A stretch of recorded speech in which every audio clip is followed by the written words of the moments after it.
I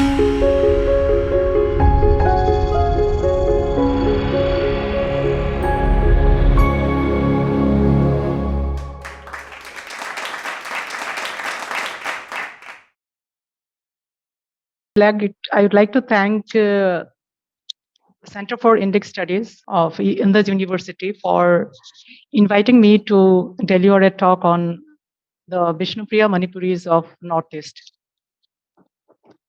The Bishnupuriya Manipuris, they are a ethnic and linguistic minority community from the northeastern part of India. Bishnupuriya Manipuris are also known as Kalachais, Kalisa, Mayangs, and also Khumals. G.A. Gerson, in his book, A Linguistic Survey of India, terms the Bishnupuriya Manipuris also as Mayangs. In our Bishnupuriya Manipuri language, it is pronounced as Myangs. So the term Bishnupuriya means the devotees of Vishnu. So the Bishnupuriya Manipuris are worshippers of the Dasavatars of Vishnu. And that's the reason why they are called Bishnupuriya Manipuris. There are two subgroups of Manipuris from Manipur. They are the Meiteis and the Bishnupuriya Manipuris. And Bishnupuriya Manipuris, according to few sources, are also called Bishnupuriyas because of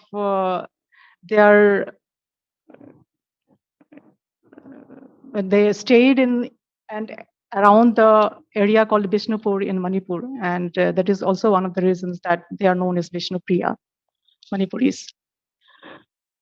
The Bishnupuriya Manipuris faced exodus during the Burmese invasions and due to internal conflicts during the pre-British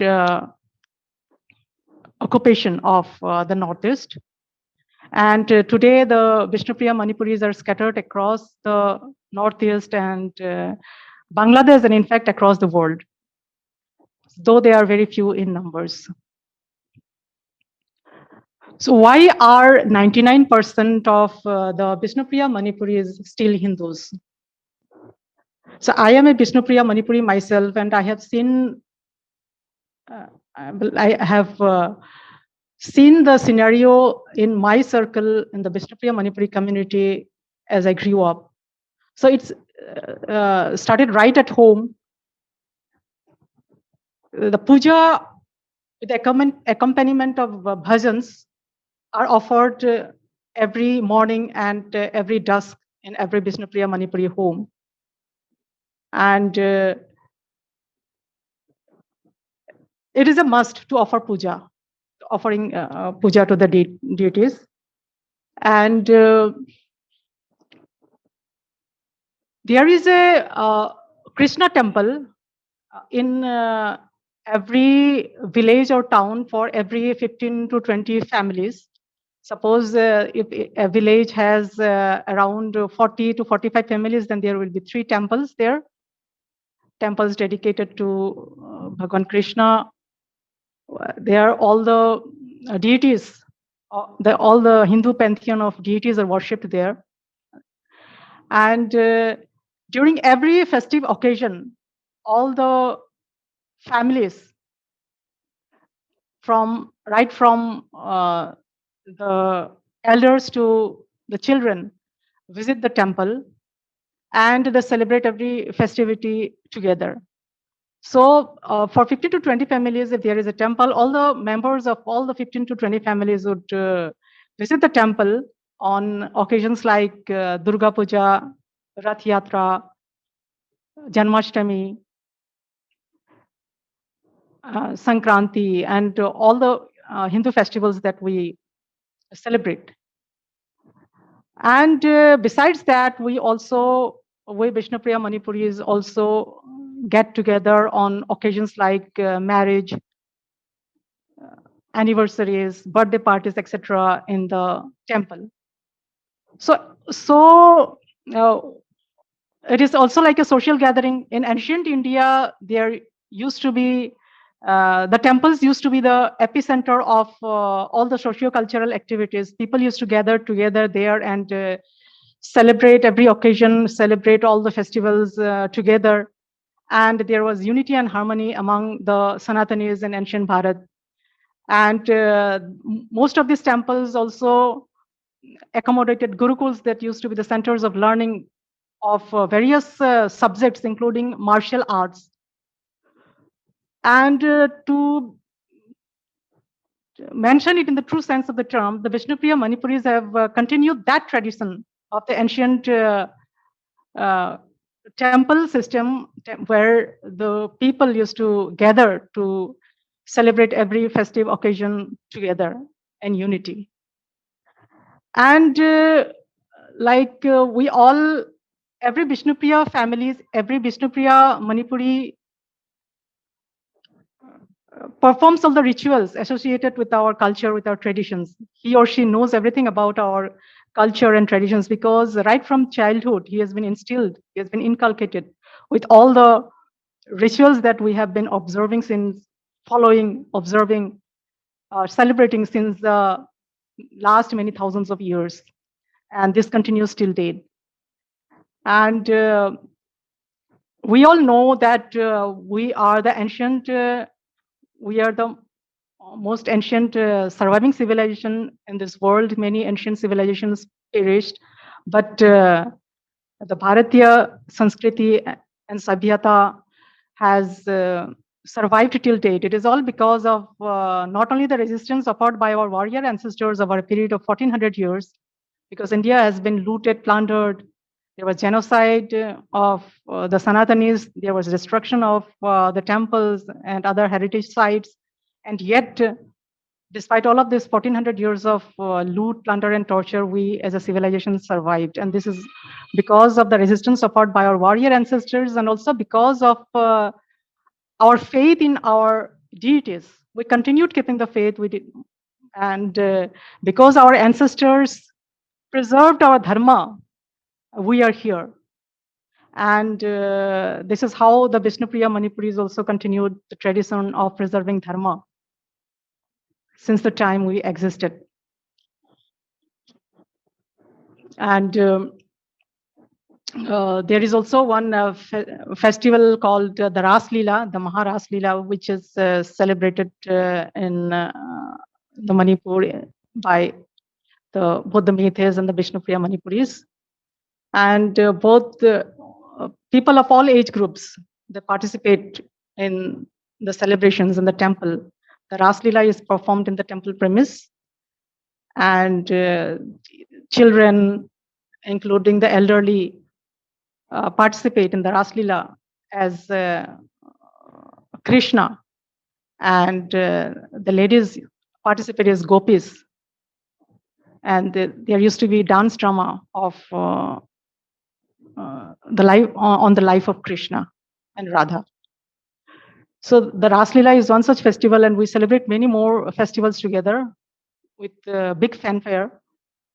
And I remember how during my childhood, as I grew up, we used to wait eagerly for every festival because we stay in the Rupai siding in the district of Tinsukia, and there are not many Bishnupuriya Manipuri families in the district of Tinsukia. So there is a common temple in Tinsukia, and all of the Bishnupuriya Manipuri families, say around 70 to 80 families, they used to gather in the temple premise in every festive occasion.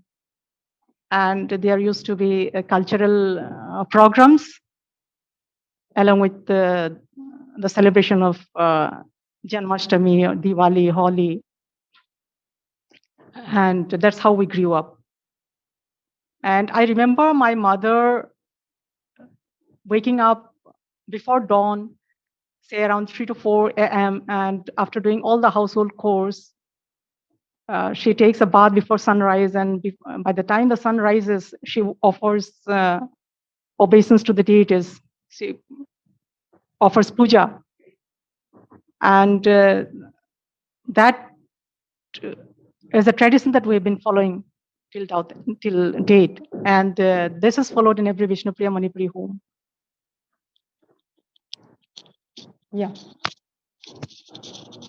and maybe because of the reasons that, because of all of these reasons, because of celebrating the festivals together, and because we are rooted to our culture right from our childhood. In fact, right from the womb status, that we are connected with our roots, with our cultural roots, and we never deviate from our roots, from our cultural roots. That's the reason why more than 99% of the Bishnupuriya Manipuris are still Hindus. Thank you, Manoshi ji. That was such a wonderful and elaborate explanation of the origin of the term Bishnupuriya Manipuri, and also yes, I would like to add another point here. Like there are two subgroups of Manipuris, the Meitei Manipuri and the Bishnupuriya Manipuri. And G.A. Gerson, in his book, The Linguistic Survey of India, volume number 5, has mentioned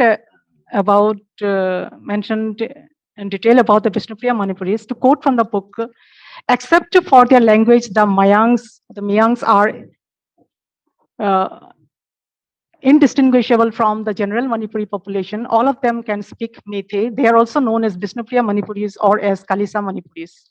Thank you, Manoshi ji. That was wonderful and a very detailed explanation of the origin of the term Bishnupuriya Manipuri, and the last part which you said about the mighty Hindus, the mighty Manipuris and the Bishnupuriya Manipuris, and also the different factors, the way you explained, the factors which have played a crucial role in helping this community preserve Hindu dharma and dharmic rituals. In fact, I'm working and researching in the Northeast, and I myself did not know so many of the finer details that you just explained. Thank you so much for giving us such a holistic perspective of the community, and also the Rupai siding area that you mentioned where you grew up. I also have so many childhood memories of this place and the entire that area, Kapoko, Rupai Siding, how it had been once the hotspot of the Ulfa. And even then, we have this community and so many other different small groups of people who have still preserved dharma in the face of secessionist movements which wanted to cut off this entire region, Assam and the entire north from the rest of Bharat. Thank you so much for giving us that beautiful perspective. I would now like to ask you to explain more about Apokpa, who is worshipped as the Kula Devta of the Bishnupuriya Manipuris, and also the historical connection of this community with the Mahabharata. If you can elaborate on that, because this is something which has always been used as a tool by the communist lobby, strengthen their fake narrative of the Northeast never having been a part of Bharat. But the Mahabharata has several references of this region and its people. So there has always been a civilizational and cultural connect. So in this context, can you please elaborate more on the association of the Bishnupuriya Manipuris with the rest of Bharat with reference to the Mahabharata and as well as about Apokpa? Yeah. First of all, I would like to delve about the Mahabharata being considered as a myth by many modern historians and precisely the communist historians, and even the Western historians and our own Indian historians have not fixed a date for the Mahabharata, because the Mahabharata events are true events, and the Mahabharata is history. It is not mythology. And there are many evidences that proves Mahabharata to be a historical chronicle. According to the book Chronology of India by Vedvir Arya, the Mahabharata events took place more than 5,000 years ago. And he has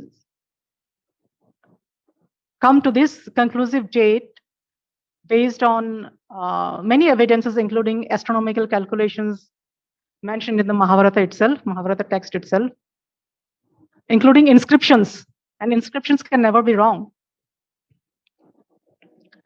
And according to the Mahabharata, Arjuna during his exile traveled towards the northeast, where he married Naga princess Ullupi and Manipuri princess Chitrangada. So we Bishnupuriya Manipuris are actually the descendants of Arjuna and Chitrangada. That's our connection with the Mahabharata. And Apokpa is the 7th generation from Arjuna and Chitrangada. We worship Apokpa as our Kul Devta. We worship Apokpa. Apokpa is worshipped in every Bishnupuriya Manipuri home. He is also known as Kumal Guru. And this description of Apokpa and his genealogy, starting from Arjun and Chitrangada, is described in the Kumal Purana by Pandit Navakhendra Singh.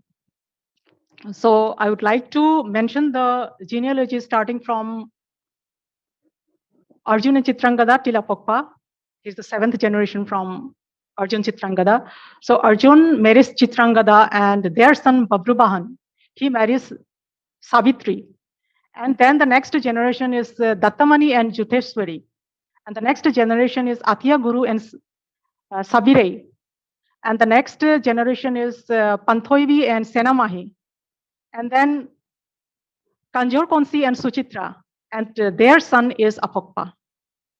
So I'm very fortunate to have received a copy of the book Kumal Purana from Amritlal Sinha, who is the father-in-law of my sister Manomi Sinha. So reading the Kumal Purana opened my eyes, and I felt very proud of my ancestry, that we carry a heritage of at least more than 5,000 years. We carry the legacy of a cultural heritage that is more than 5,000 years. And Apokpa is worshipped in the villages. Apokpa is worshipped in the granaries, in front of the granaries, and in the towns and the cities, he is worshipped at a sacred place. And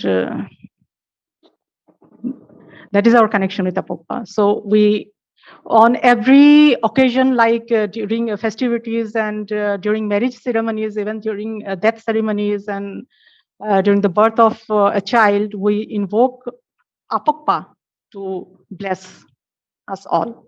Thank you again for that well-researched, detailed explanation, Manshiji. In fact, while you were speaking, I was just wondering so much more that we still have to read and research on this region. It's a gold mine for research, actually, the Northeast, and this has been so unfortunate that we always have been kept in the dark by a small coterie of elite intellectuals with vested interests who wrote our history, not with the purpose of educating us, but for their own petty political benefits.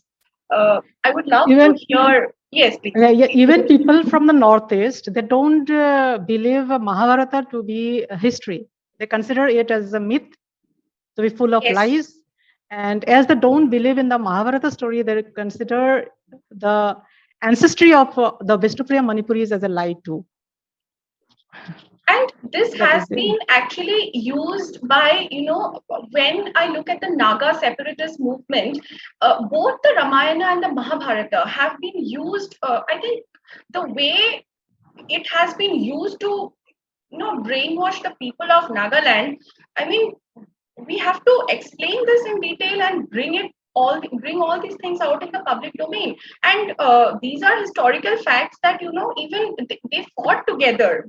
All these small hill states, Manipur, Nagaland, they all fought along with Raja Bhagadatta of Pragjyotishpur in the Mahabharata war. But we have been fed this narrative that these people did not pay taxes to the Ahom Empire. They were not a part of the Ahom kingdom, and they never had this connection. And this is how secessionism has gained a foothold in this region of the country by feeding us this narrative. Very true. I would love to hear more on this topic from you in the near future. Now, coming to the religious rites and rituals of this community, and these are the same religious rituals which are a part of Sanatan Dharma, which define the Hindu identity of the Bishnupuriya Manipuris. I remember the Medam Mefi festival, which is celebrated by the Ahom community of Assam every year on the 31st of January in honor of their ancestors. So I would like you to also explain in detail about a similar ritual of the Bishnupuriya Manipuris known as the Lamorbat ritual, which is also all about paying obeisance to their ancestors. So we all would love to hear about the Lamorbat ritual from you. Yeah, Lamor Bath is actually an offering of food to our ancestors uh, during mid-April. According to the Gregorian calendar, it falls during mid-April. So what happens uh, on this day? Like very early in the morning, because most of the our families in the northeast, they have their own kitchen gardens.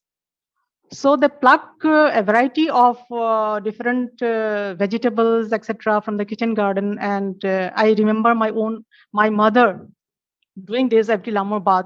She used to collect at least 101 varieties of altogether. There are 101 varieties of different things used to prepare the delicacies.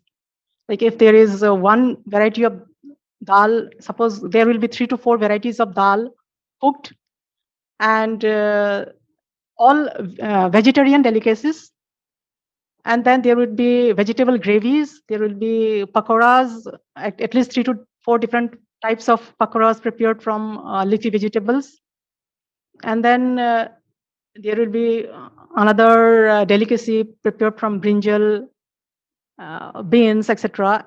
So around like those who have their own kitchen garden, they at least make it a point that at least 101 varieties are used to prepare the delicacies. So once the delicacies are prepared, these are offered to the ancestors in an open field. So in the villages, we generally offer the lamor bath beside a pond, or if there is no pond in the home premise, they offer this in the field. The ancestors are invoked, and then the lamor bath is offered. In the cities and towns, like here in Delhi, we offer lamor bath at the base of a tree. And generally, we use all plant-based things, like the banana leaf for offering the food. Then we use bamboo sticks to give water. And then we also offer fruits. And then we light diya and the agarbatti. And then we pay our homage. So all the members of the family, they offer their obeisance, uh, invoking the ancestors. And in Lamor Bath, there is also another tradition of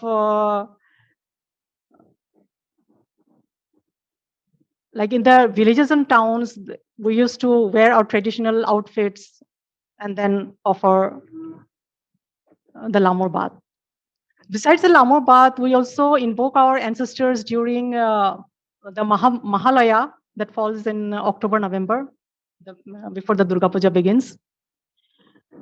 And in every Bishnupuriya Manipuri home, generally a Panditji chants mantras, and the chanter also mentions the gotra of the person, and then the ancestors are invoked.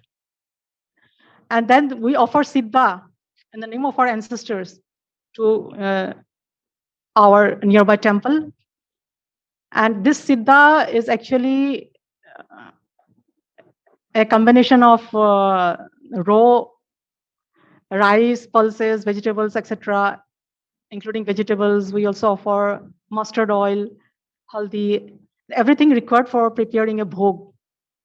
And this siddha is offered in the temple, and in the evening or during lunchtime or in the evening time. The bhog is prepared to be offered to the deities, and we consume the bhog as prasad.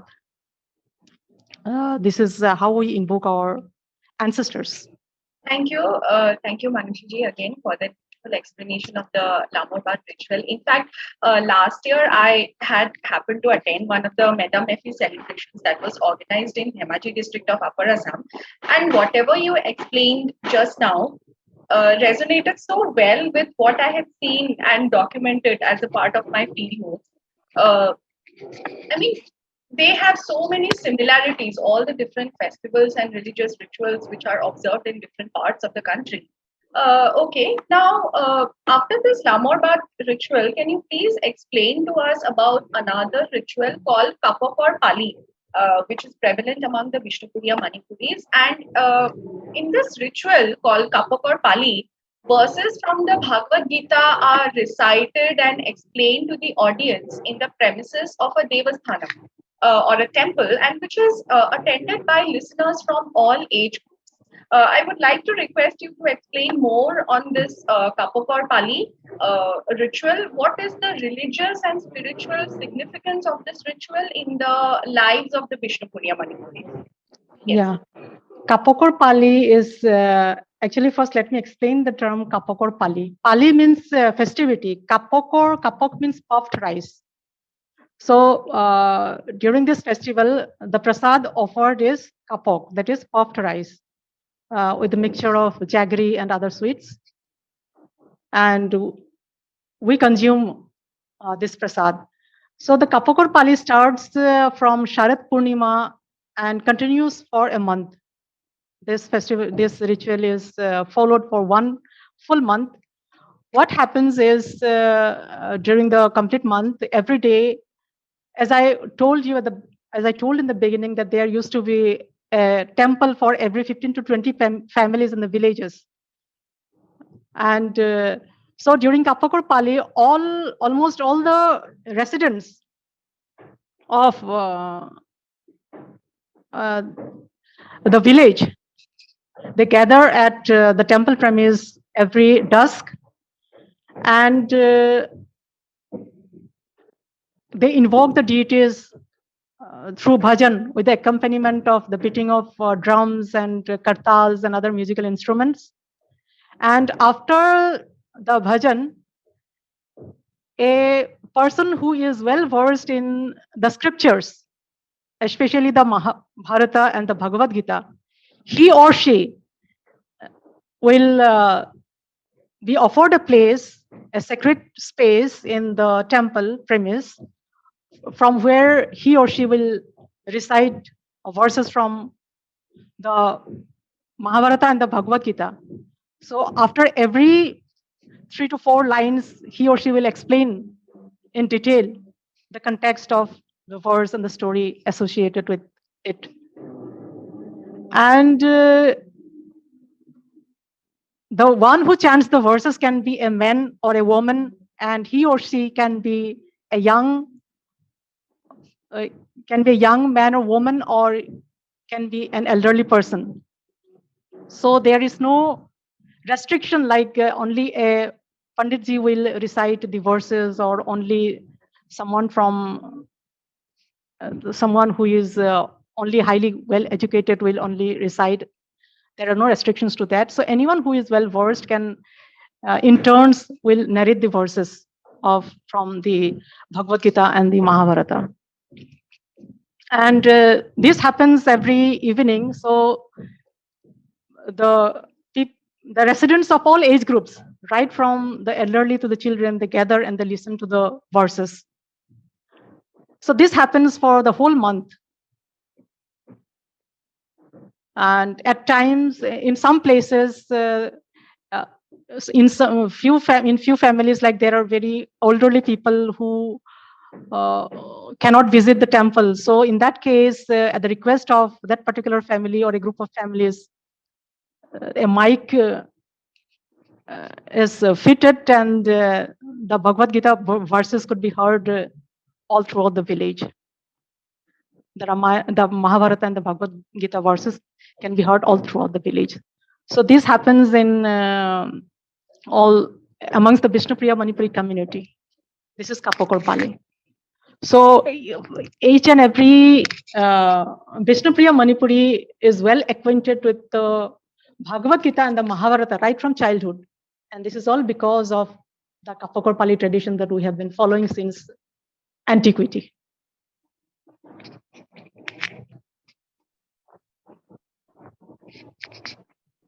Yeah, we have so many such similar rituals and festivals, celebrated and observed in different parts of our country, which I just said, albeit yes, in different ways from one region to another. And this is the cultural connect, I would say, that binds this country into one civilizational entity, despite all the differences of food habits, skin color, etc., that we see on the surface.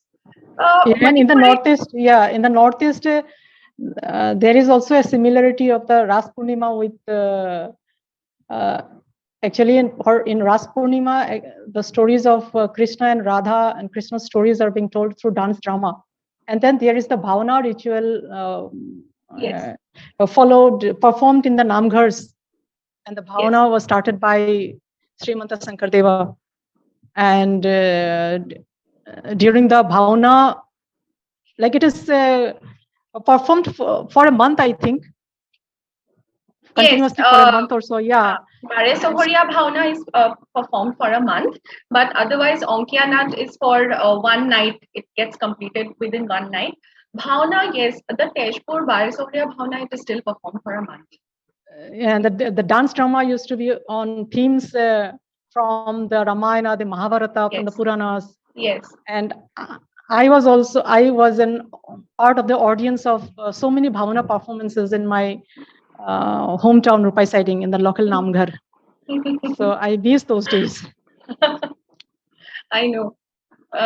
In fact, like when we used to have bhavna in I remember about my native village, which is in Digboi, not very far from where you are in Rupai city. So, when this bhavna was held that particular night, everybody was like, it was it's like a festival. It's just like another festival, and everybody, they are free from their agriculture work, household chores, and it's like as if they are they just want to watch and enjoy the fauna.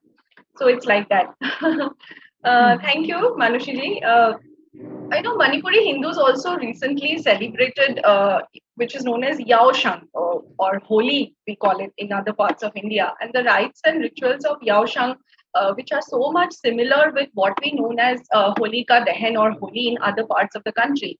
Now, since we are talking about Ras Leela, and I just remember this festival, Yaoshang, there is another popular festival called Kang or Rath Yatra among the Bishnupuriya Manipuris. I would like you to elaborate more on this festival, Kang, the different aspects of culture and tradition involved with it, and how it is a defining feature of the Hindu identity of the Bishnupuriya Manipuris.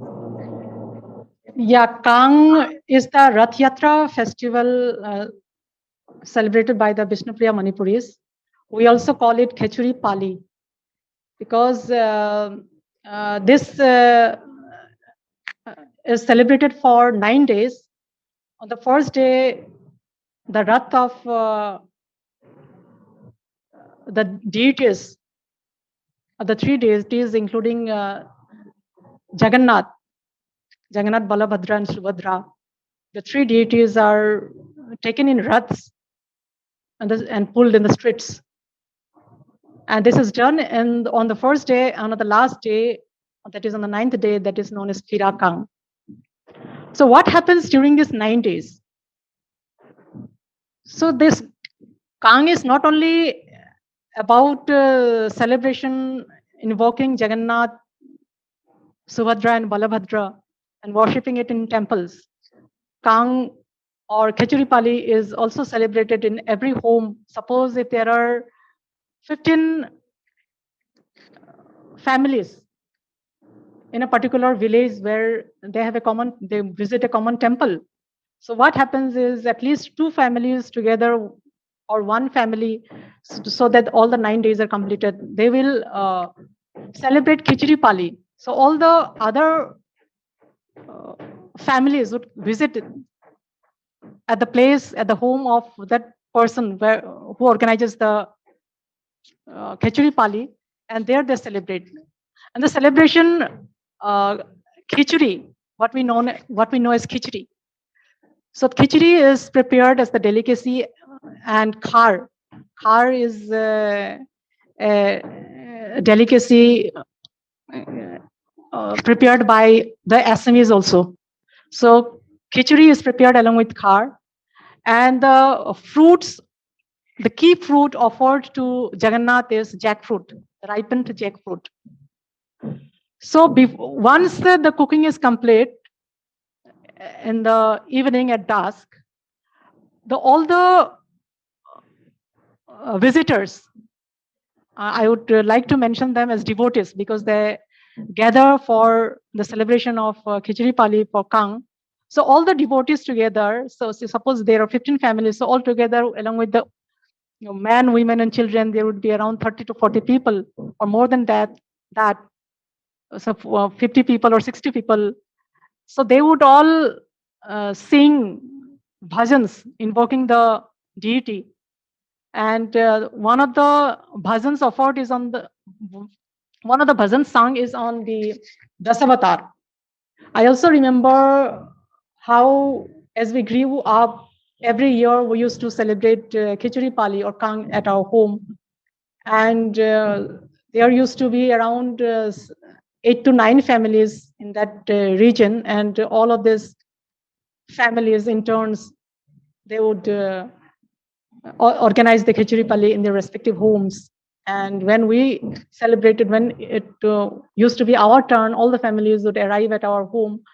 And how, with jest, excitedly, we used to wait for the devotees to arrive. And once the preparation is complete, we used to sing the Dasavatar bhajan along with other bhajans. And then, and the bhajan is sung with the accompaniment of the beating of drums, kartals, and the use of other musical instruments. And this is done by the devotees themselves. And that's how we celebrate. So for all these 9 days, like it would be one of the happiest moments for us siblings, all of us siblings and my parents. So we used to wait every year for the Kang festival to arrive fast. And during, as I told you, on the first day and the last day, the Rath of Jagannath is pulled in the streets. So in as I have already told that there used to be one temple for every 15 to 20 families, and there are so many villages where there are hundreds of temples. So there used to be competition between villages, like in terms of the cultural performances, in terms of dress, in terms of the performance, and how the raths are decorated. And there used to be an award ceremony, and the award used to be conferred to the best team. So that adds to the jest and the fanfare of the festivity. So that this happens in the villages. So that is all about Kang.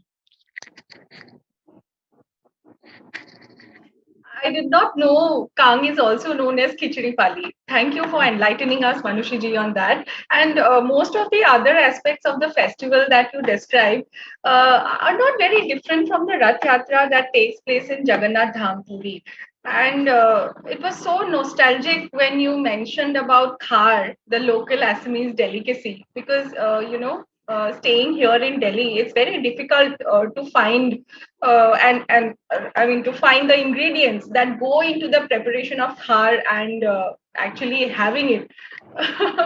So thank you so much for that. I became nostalgic for some time. Now, after the different religious rites and rituals and festivals of the Bishnupuriya Manipuris that you explained, Lamor Baad, Kapoko Pali, Kang Rath Yatra, I would like to request you to give us an idea of the life of Sri Sri Bhuvaneshwar Sadhu Thakur, who is worshipped as a saint among the Bishnupuriya Manipuris. Because we do not know much about his life and what was his role, what role did he play, and his contributions uh, in, in preserving the Hindu identity of this community. Yes. Yeah. Sri Sri Bhuvaneshwar Sadhu Thakur, his we celebrate his Abhirbhav Tithi every year, and he is born in Baropua village. He was born at Baropua village in the Kachar district of Assam. It is a remote village, and he was born on 26th October 1871. So he was an ardent devotee of Krishna and Jagannath. So he lost his mother during his childhood, and he was drawn more towards the devotion for Krishna and interest in reading the scriptures, all the ancient scriptures. His father was a Sanskrit teacher, and that was his advantage of getting well versed in all the scriptures at a very young age. When he was 18 years old, after the death of his father, he set out for a Tirth Yatra across the country. And in 4 years, he completed his Tirth Yatra across the country, and then he decided to settle down in Vrindavan. So at the age of 22, he undertook Diksha under Guru Srila Krishnadas Vaivagya Thakur. And because of his because he was well versed in the scriptures, his Guruji conferred him the title of Thakur, and since then he was known as Bhuvaneshwar Thakur. And later he had a vision of Jagannath Puri. After that he visited Jagannath, and thereafter he had a vision of Krishna appearing in his dream and inviting him to Navadip. And he left for Navadip. He served in Sri Govinda temple in Navadip for 25 years. He used to clean the temple, he used to offer puja, he did everything to keep the temple premises clean. He performed bhajans, all in devotion for Krishna, for Govinda. And once it happened that because of his popularity, because he also renovated the temple, and because of his popularity, few of the locals, they conspired against him, and they asked him to leave Navadip. Then because of the conspiracy and because most of these locals who believed in the conspiracy asked him to leave Navadip and to leave the temple, Sri Govinda temple, he decided that he should again settle down in Vrindavan. So he booked a ticket for Vrindavan and he was waiting at the railway station when a person named Krishna Datta, Bhuvaneshwar Sadhu Thakur, he never saw Krishna Datta in his life. Krishna Datta came running towards him and he fell at his feet and asked him that he remain in Navadip only. And he gave reasons that he didn't know him before, but that he had seen him in his dream. He had seen Bhuvaneshwar in his dream, and he saw in his dream of Krishna asking him, requesting him to visit the railway station and bring him back to the temple. Then Bhuvaneshwar Thakur said that he would not go back to the Sri Govinda temple because the locals have conspired against him and they would not allow him to enter the temple. And then Krishna Datta, he offered to donate a piece of land for the construction of a Krishna temple where he would be the priest, he would be serving Krishna. And to that, Bhuvaneshwar Thakur, Sadhu Thakur agreed. And he left his idea of settling down in Vrindavan and he went back. Krishna Datta donated a plot of land, a piece of land where he established a temple of Krishna, and he continued worshipping there. And he started preaching lessons from the Bhagavad Gita, and narrating to the people, to the visitors, the story of Krishna.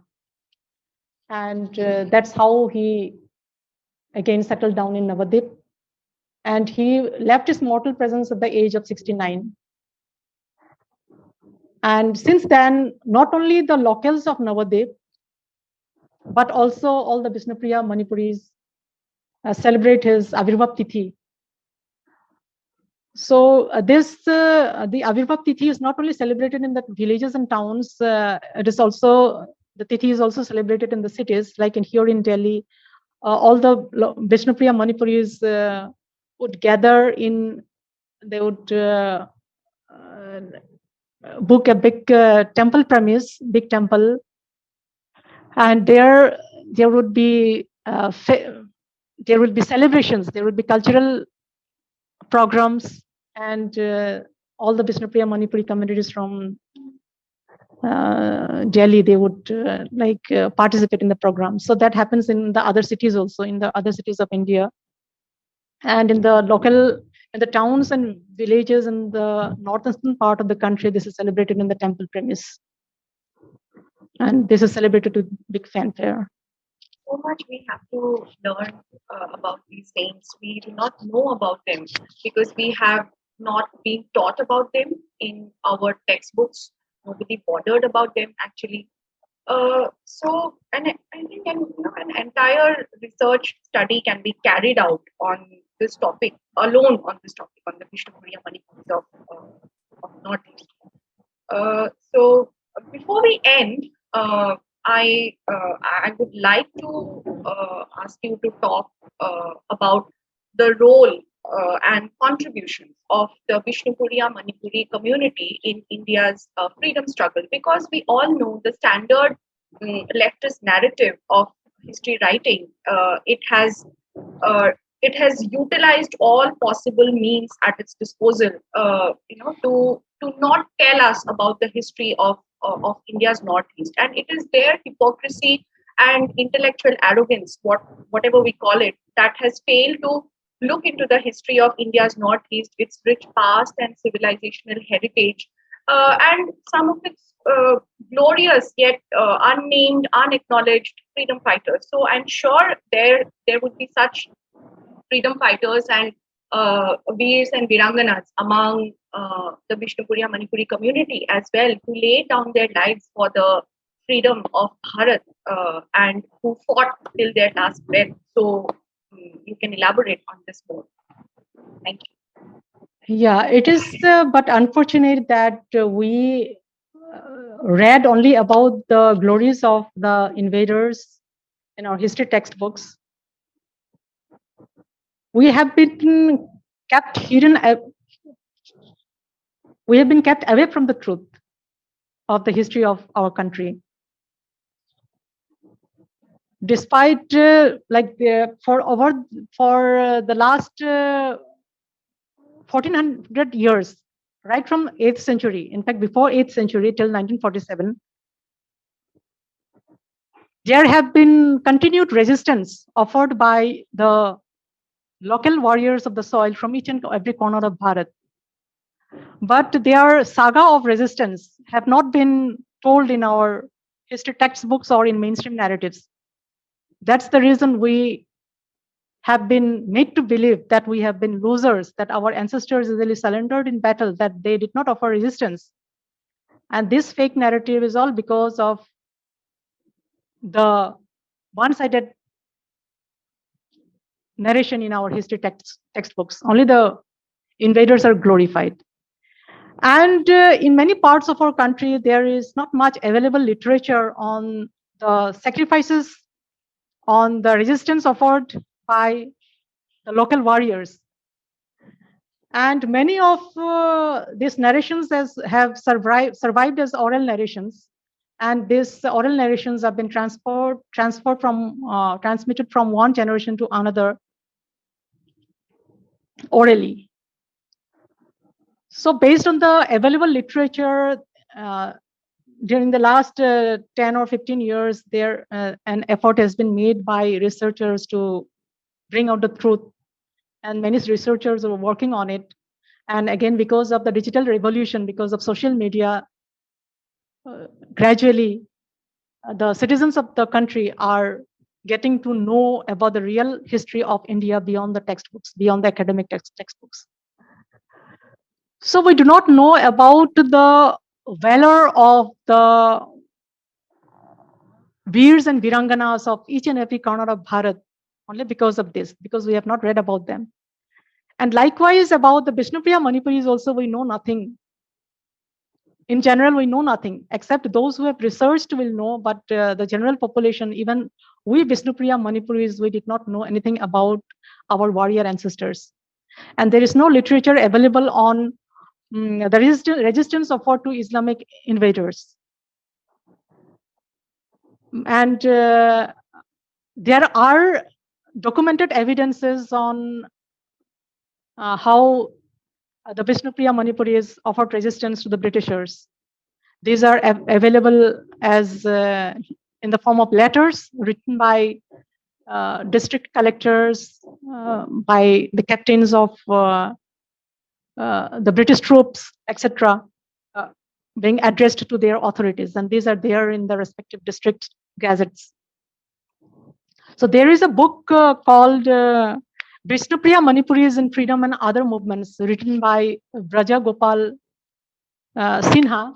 He is an ex-principal of Dulabchara Higher Secondary School.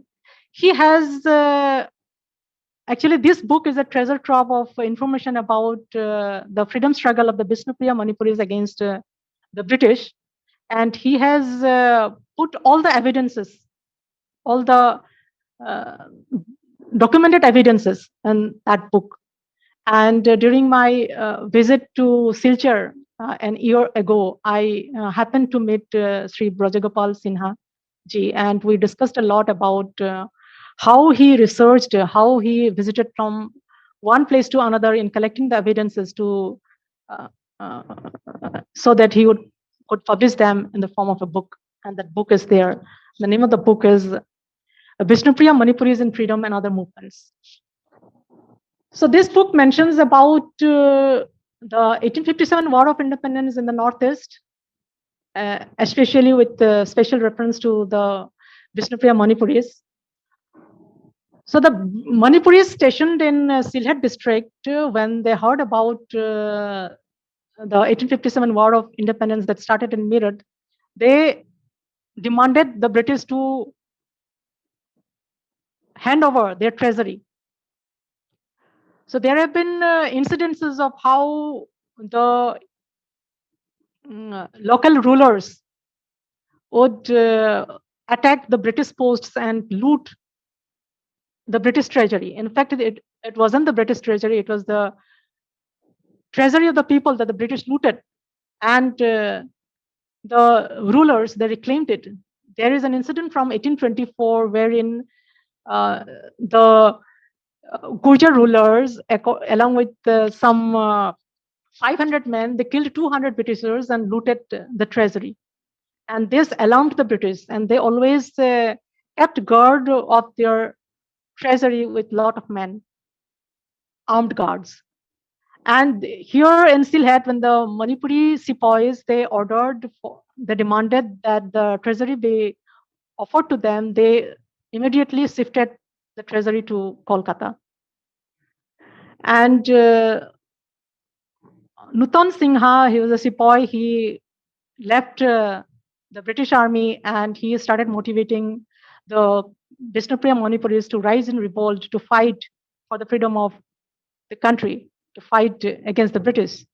And his close associate was Pulor Sinha. The Pulor Sinha was nabbed by the British and he was arrested. And Nutan Sinha was able to motivate many Bishnupuriya Manipuris to rise in revolt. And there were several skirmishes against the British in different parts of the Northeast. And in places like Pratapgarh and more regions, what the British did, they identified the freedom fighters and they used elephants to trample the houses, to destroy the houses of the freedom fighters.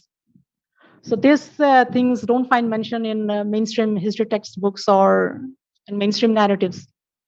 So there is a chapter on the role of the Bishnupuriya Manipuris in the freedom struggle of India in book 2 of Saffron Swords, which will be released in a few days. And I would like to thank Brajagopal Sinha for uh, creating this masterpiece, for documenting all the evidences, and at least helping us researchers to further delve into the subject and research more about the local freedom fighters. I did not have idea about it, and also like we are all eagerly waiting for your next book, Saffron Swords 2, as you mentioned, which will be launched in a few days.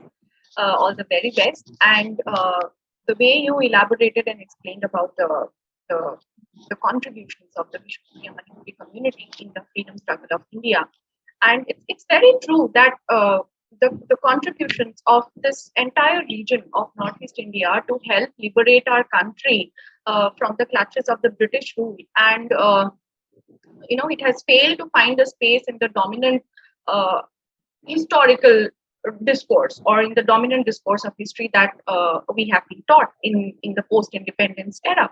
And it is precisely because of this reason that stories of anti-colonial struggles at the local level from this part of the country have never featured in the mainstream, in so-called mainstream Indian history writings. But it is good that people are at least taking cognizance of this fact now and taking, and I mean, researchers and writers like you are taking the necessary steps to bring to light these truths, these facts, which have not been told to us, which are not there in the public domain, and people like you who are taking the pains to write them down, to document them, which is going to benefit so much more to all our future generations. So, thank you so much. I have one question which is more of a curiosity, because I read about the Manipuri dance, and about the that this was done by traditionally by the people who are Vaishnav Bhakts, and they were in the Guru Shishya Parampara. So I wanted to know that is this still existing in Manipur? That Yes, can, yes. okay, It is a classical dance now, recognized by the Indian government. okay, The okay, Manipuri dance is a classical dance recognized by the Indian government, including the Kshatriya dance from Assam, that is also recognized by the government as a classical dance form. okay, okay. And like I mentioned a little bit about the Ras Leela, Yes, yes, Ras Leela. I have. Ras Leela, and the Ras Leela is celebrated in every temple, every Bishnupuriya Manipuri temple. As I told, there is a temple for every 15 to 20 families. So Yes. there used to be Ras Leela performed in every temple, Okay. and the participants can be from any age group, Okay. Okay. That's interesting. and it is actually a dance drama based on the life of Krishna. Okay. Yes. Uh, Yes. Yes. Because I was reading about this, and about this Guru Shishya Parampara, and there was, I think, this famous guru who came to Delhi in the 1970s. I think Amboji, or I don't remember the name correctly. So I wanted to know if, like, there is a tradition or a sort of school or gurukul that they are attached to.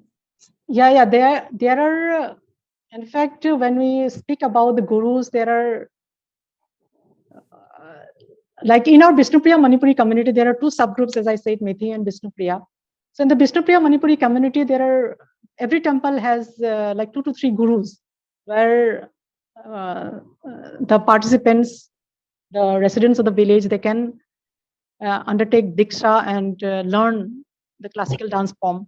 Even my mother, she's no more. She was a renowned classical dancer, Manipuri classical dance, Okay. and she participated in events across the state, Okay. in That's fact, across the Northeast. okay. That's great. And uh, Okay. Okay, that is good, because is there anyone interested to learn this? Can suppose if they want to learn this art, this classical art from a Vishnupriya Manipuri guru, can directly connect with me, or they can visit the Northeast and they can learn this art. Okay. That's interesting So because every Bishnupuriya Manipuri temple has this tradition of this Guru Shishya Parampara. yes. So there are 2 or 3 gurus for every temple, and there used to be many Shishyas. Okay, that's wonderful because I came across this reference in Kapila Vatsyayan's biography actually. So just give me one minute. I just tell you the name of that. I just give me a Yeah, second. these are actually the dance form. The way the dance is performed find their base in the Natya Shastra, or ancient text on dance and dance drama. Okay. So I wanted to research more about where we can find these gurukuls and where we can find these. That's why. Or if you want me, I can connect you to a guru so that you can maybe you That, can invite him or how for a talk on your platform, okay. and then he or she can explain everything about the. Many things actually have, Ankuji, you can also read about, Manipur's Lai Haroba tradition, Wari Liba. Uh, they are all somewhere down the line, connected with Krishna Bhakti. And how this entire tradition of Nath Sankirtan, I'm sure Manoshi ji will know more about this, but they have this connection of, with both Ram and Krishna. So, and the thing that, which you just mentioned about that people say how are Ram and Krishna connected to Northeast. So we have plenty of such examples to prove that, that they were all a part of this culture, and they are not any different. These people and this region are not different from what is known as, so-called mainland India. Yes. I would like to mention one point here, but that is not related to the Bishnupuriya Manipuris. There is a place called Kundil in Arunachal Pradesh, where Raja Bhishmaka ruled, and Krishna came all the way from Dwarka to marry his daughter Rukmini, and on their way they stopped at a place called Siang in Arunachal Pradesh itself. Today we know that place is Malini Than. So there Durga welcomed the couple, Krishna and Rukmini, with flowers strewn over, different types of flowers strewn over their paths, and garlanding them with many different varieties of flowers. And because of this, because he was so much mesmerized with the warm hospitality with flowers, that Krishna started calling Durga as Malini. And there is a temple there. After excavations, after an army commander saw in his dream about Devi Durga being under the earth at a particular spot, after the dream, he went there, he tried to find out, and his dream was true. He found the remains of a murti there, and then he informed the ASI, and the excavations happened, and there emerged a very grand temple, remains of a very grand temple. And that's a Durga temple. That's a Malini Than. That was the spot, that was the place where Durga welcomed Krishna and Rukmini. And this temple dates back to at least 1100 to 1200 years. So 1100 to 1200 years ago, the people there believed this truth, that Krishna and Rukmini came all the way from Kundil of Arunachal Pradesh and stayed there for some time, rested there for some time. So today, many people around say that the story of Krishna, Rukmini, these are all false. But there are archaeological evidences. If there is a story related to the Malini Than, and that Than existed around 1100 to 1200 years ago, at least there would be some truth pertaining to that. So there is a connection of Krishna and Rukmini also from the northeast, Yeah. the rest of the part of the country.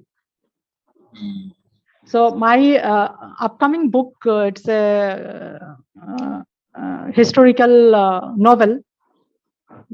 95% of the 95% are facts, because I have to portray the story through characters. So there is 5% fiction and 95% facts. So this Malini Than also has some. There is mention of this description of this place in that book. Nice, wonderful to know that. Yeah, and also that place, Malini Than, where it is located in Likabali, Assam Arunachal border in Mhm. Dhemaji district, and the huge rate of Christian conversions that has actually taken place in this area, the entire Dhemaji Silapathar area, because the demography has changed vastly. Uh, and this has been taking place just in the recent years only. And on the highway we see such huge number of churches, and then this entire area Bandordua, and then you come to Malini Khan. So that's it. Mhm. Hmm. Because because more of propaganda is being spread. That, as I say, there are many people who do not believe in the Krishna Rukmini story, about the Malini Than story, about the Mahabharata events.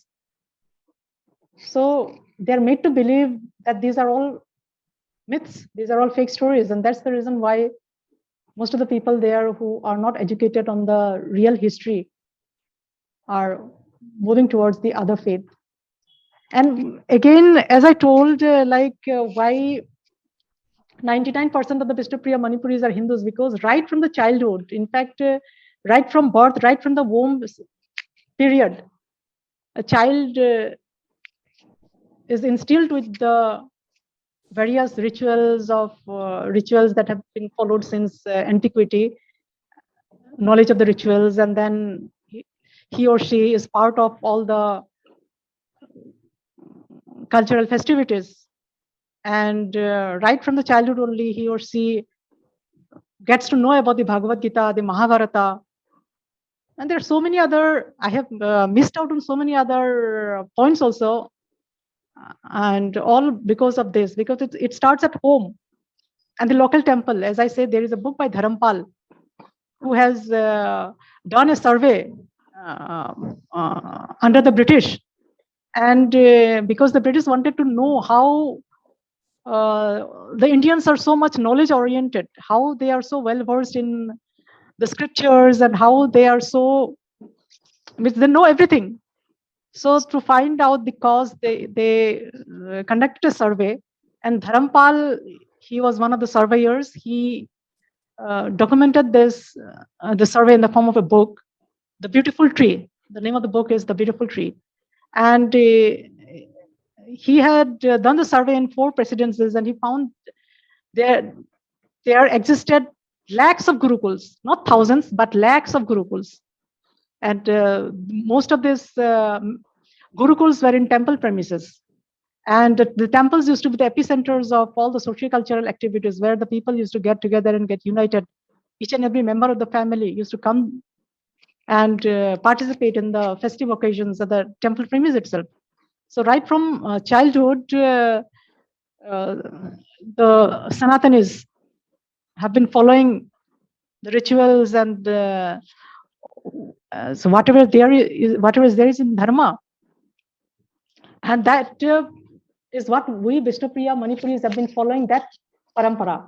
And maybe because of that reason, even if a Vishnupriya Manipuri, the Vishnupriya Manipuri youth, I am a Vishnupriya Manipuri. So I have done my post graduation from Pune University, and then I settled in Delhi. So, but all these communist ideologies, or all the other things that could distract me in the cities, could not do that, could not do it. It could not deviate me away from my roots. And this is the same situation for every Vishnupriya Manipuri individual. So right from our childhood, we have been connected to our cultural roots, and that's why we don't move away from our roots. We love our deities, we love our culture, and we are made to believe that right from our childhood. So if this happens in every home, then I mean, the roots, origins, how parents bring up their children, how they are being raised at home. Have they been taught about the history, the way the kids are rooted to their culture? It stays with their lives, forever. And this is so important. Yes, Amruchi, you were saying I something. was just saying that I want, with your permission, I wanted to read one short paragraph about this Govinji temple in Manipur. that I read about in this book of Kapila Vatsyayan. So I just want to share with you. Maybe you will be knowing more than me about this. So Kapila goes to a guru called Ojha Amubi, and he says to her, "We have to begin the training immediately." She said, "I thought you were coming to Delhi." He said, "No, you're going to first stay here and learn from me. Tomorrow you will come with me to Sri Govindji temple early in the morning. You have to be with me for some time. You cannot learn Manipuri or Jogoi, Meitei Jogoi without knowing the air here, without knowing and touching the earth, without participating with the people in different festivities." So then she says that, you know, Guru's words were her command. At the crack of dawn, they left for the temple. It was quiet as quiet could be in the wee hours, just like in the temples of Kerala, especially in Thrissur. The soft strains of singing of the first Ashtapadi of Dashavtar were resonating as they circumambulated the temple. These three shrines were opened, and she paid obeisance. Dressed in a fanek, she wanted to melt into this divine atmosphere. Like giving me goosebumps. Actually, the Yeah. last part that read out. So she talks about this, The Guru Shishya Parampara, yeah. yes, yes, yes. Yeah. I remember I have studied astrology in a Gurukul, in a temple Gurukul in Silchar, and the Santipur village of Baramani in Silchar district of Assam. Okay. My Guruji, he is no more. He was Navadip Ega. The Ega in our, we call a Pujari, a Guru, we call Ega. Okay. So I learned like it is upon the student how long he or she takes to learn the subject, to gain complete mastery over the subject. I had just given my 10th exams, and then I went for my studies for on this subject. I don't know why I gained so much of interest in learning this subject. And means the Guru Shishya Parampara, I mean, it was very strict. I used to be there in the temple premise itself for 18 hours a day, every day. And he used to teach me. I was away from my relatives, from my family. And so I used to study for 18 hours a day in the temple premise itself. And it continued for 3 months. After 3 months, he said, "Now you are a master of the subject. You can now leave." Okay. So, That's wonderful. and there was no computer, no nothing. It's all based on studies and calculations of the latitude, longitude, everything, studying the stars and everything. That's it. Yes, yes. And that's how I learned that. So in 3 months, I completed the course, and then I came. So during those 3 months, like I followed a very strict regime. Okay. I Okay. was made to follow a very strict regime. Okay. And every time, every morning before the teaching, imparting of the astrology teaching starts, like first we paid obeisance to the deities first. Okay. And then started, like as you read out from that book, in the wee hours. So it happened in the wee hours only. So early in the morning, first we would pray with offer puja to the deities, and then we'll like Okay. And then start. what was your like daily routine? Like you like used to get up in the morning and do this prayer and then start your studies? Yeah. 5 o'clock before dawn, like wake up and take a bath, and then visit the temple premise. And there were other students also. Okay. Okay. And so the learning would continue the whole day until 9 o'clock at night. And so at 9 o'clock, we are left to go. Okay. My ancestral village is in Santipur only. So I stayed at my ancestral home. And then every morning at 5 to 5:30, I would visit the temple and come back at 9. Oh, that's very good. So that this Gurukul is still running there, that temple? Yeah, my guru is no more. So it Okay. all ended with that. Okay. Okay. Okay. But you're But very lucky you are that. he was so perfect. He was so perfect that though I didn't have any basic knowledge about the subject, I learned everything so fast. And after that I started practicing. I had a clinic, I had a chamber in my hometown and also in Tinsukia. So along with my studies in 11, 12 and my graduation, I also had my chamber where I read the horoscopes of people, whoever came with their Okay. horoscopes. Okay. So you can read horoscope also. Okay. So especially I specialized in horoscope reading. Later, I also did a professional course from Kolkata, a certification course on astrology, especially Oh, on horoscope reading. then maybe we So should. nice. And what I learned from my guru is I could exactly point out the time of death of a particular person after seeing the horoscope. That is how he taught us. And I also personally mentioned the time of death, including the day and the year, to few persons. That happened that way only. They feared me. Like she Okay. must be having some divine connect. It is all not the divine connect. It's all about calculations, and he was so perfect in that. My Guruji. So you got some training in maths in mathematics that in order Yeah, to. you should have knowledge of mathematics, calculations, and all. Okay. Okay. Okay. Because I think it's pretty But advanced, no? Like you have to have yeah, advanced knowledge of mathematics to be able to calculate the position of the planets and all. Wow, the Manoshi, stars and the you are a nakshatras. multi-talented person. I Great. had like stopped because writing research and astrology cannot go together. So once I'm done with a few more research books, maybe I will again settle down to settle down with my astrology consultation. Yeah, that is definitely Maybe another maybe in another 10 years or so. Now I've since the last more than 10 years I've stopped seeing horoscopes, and I'm quite like you need sadhana also. For right. that you need to have Yes. deep sadhana, and I have Yes. left that sadhana also. So now if you give me a horoscope, then I won't be able to predict properly. I have to go back and start my sadhana, and then only I can start practicing.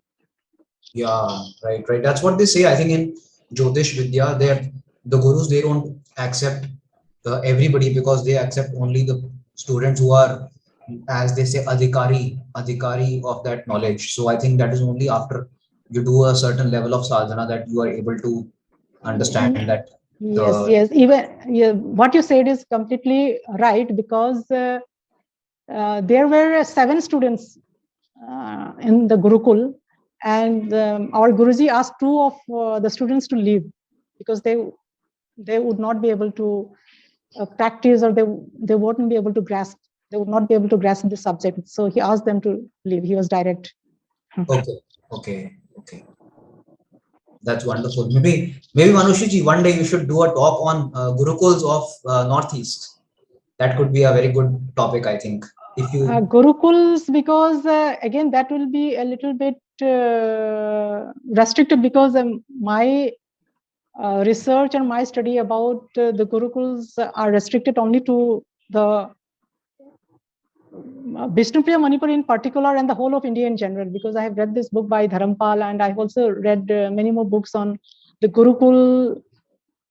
I have personally visited so many temples and Gurukuls across the country. There is a Gurukul, there is a 4-storied Gurukul, remains of a 4-storied Gurukul in Kadwaha in Madhya Pradesh. It is still there.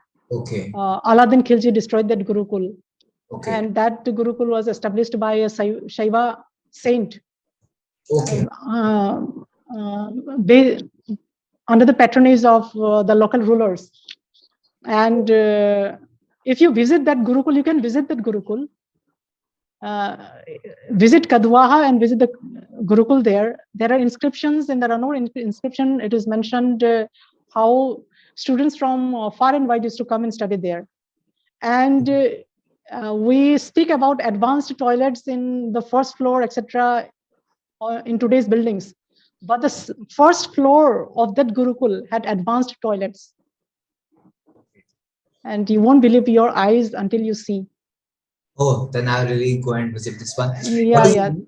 I can There maybe. is there is a there is a toilet in the first floor, an advanced toilet, and there is a sewage system is also like there is a pipe sewage system, very Okay. advanced, and there is also a diary on the topmost floor.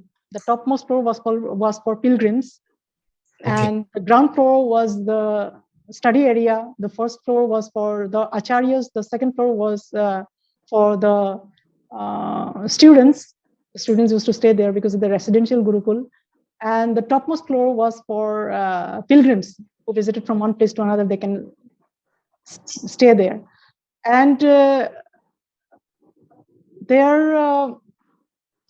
there's inscriptions there mention about how which kings and which particular trader donated villages to the temple, to the Gurukul, because that Gurukul also has a Shiva temple in its premise. Okay. And traders and kings over a period of decades and centuries donated lands, because out of the revenue generated from the lands donated, they used to run the Gurukul, because they don't ask for anything from the students. They don't take fees from the students. So whatever revenue is required to run and maintain the Gurukul are all from donations by the kings and traders, especially villages. Okay. So the village community also used to Yeah, to be part of that part. Gurukul system. How do you get And I, records? Are there any? after visiting the place, Okay. we got to read the inscriptions, and then we got to know into the further details, and like then we visited more places where one site has around 30 remains of around 30 temples, and the remains of one temple is very, like, it's a huge area. And again, that group of temples, that entire temple complex also housed a big gurukul where it delivered the imparted education on all subjects, including martial arts. Okay. So my husband is a practitioner of Sanatan Sastra Vidya, the ancient arts, ancient martial art. Like in today's time, if because in today's time we have these vehicles that can take soldiers to far off places in a very short time. Earlier, there used to be foot soldiers and also soldiers who ride on horsebacks and on horses and elephants. But what about the foot soldiers? Like without drinking water for the whole day and without taking much food, and they could fight the whole day bravely. And what was the secret? So such similar, so many secrets are there. So my husband is a practitioner. His guru is Nidar Singh.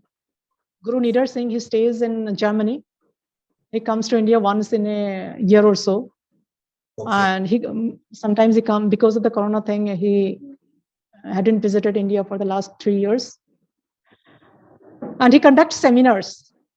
And this Sanatan Sastra Vidya, there is a trust also. And the practitioners of this Vidya, they offer free training to whoever interested. And they offer this training at Lodi Gardens every Sunday. Okay. Do you know like where you can visit them? Like in in Lodi Gardens. But because of the corona, it has stopped, but it will again resume. So my husband is the president of this trust in India, and he also trains.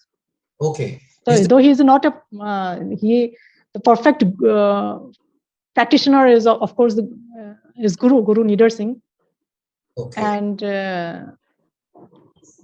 he is able to impart only a part of that vast storehouse of martial arts knowledge that it would take many lives to get to actually learn the complete Sanatan Sastra